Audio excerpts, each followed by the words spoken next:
Aujourd'hui, je vais vous parler de comment sauver le monde. Il faut aller dans la voie de l'orgasme. Vous allez me dire, Gisèle, tu as un problème ce matin. Non, nous avons construit notre culture dans la voie du désir. Et c'est celui-là que l'on veut toujours garder.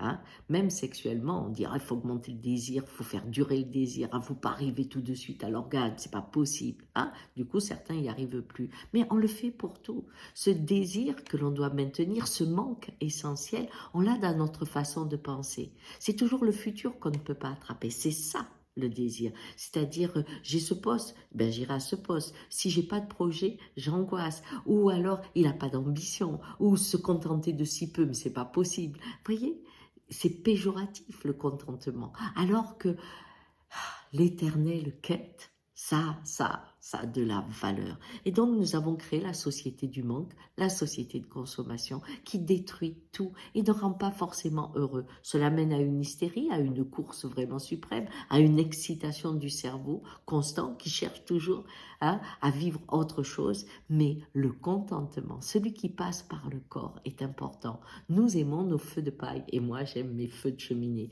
où les grosses bûches restent bien rouges, et où on les sépare un petit peu pour que vraiment ça mette beaucoup de temps.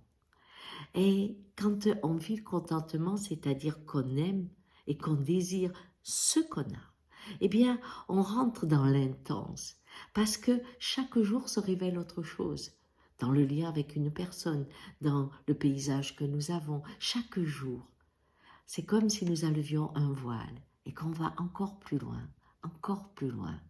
Et c'est cette brise qui doucement révèle l'intense qui amène un orgasme infini et vous fait traverser la vie dans ses profondeurs, ce qui fait que la fin, votre passage dans cet ailleurs que nous rencontrerons tous, se termine dans la joie d'un orgasme de celui qui a trouvé le cœur du monde en lâchant le sien.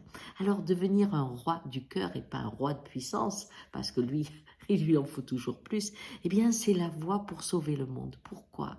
Parce que si nous quittons la consommation, et nous allons la quitter, par le changement climatique, par les événements politiques, la pénurie arrivera. Trouver ce bonheur du précieux dans ce que l'on a pour en révéler toute sa joie, eh bien sera la route de demain. Allez, bonne route.